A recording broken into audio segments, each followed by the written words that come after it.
मेरी सरकार आने के बाद 2014 से आज तक मैं 130 करोड़ देशवासियों को कहना चाहता हूं, कहीं पर भी एनआरसी शब्द पर कोई चर्चा नहीं हुई, कोई बात नहीं हुई।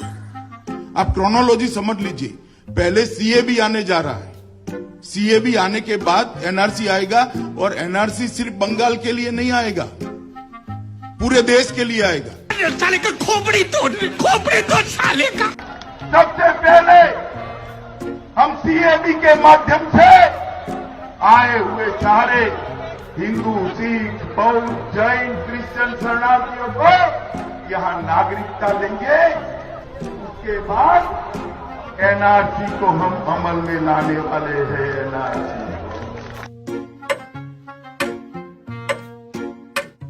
सिर्फ सुप्रीम कोर्ट ने जब कहा तो हो सिर्फ आसाम के लिए करना पड़ा।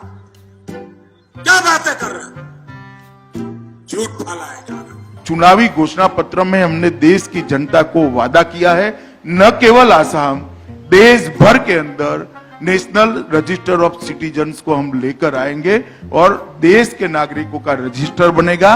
इसके अलावे बाकी के लोगों के कानूनी प्रक्रिया के हिसाब से हम आगे कार्यवाही करेंगे। वो देखो, कौवा कान काट कर उड़ गया, कौवा कान काट कर उड़ गया।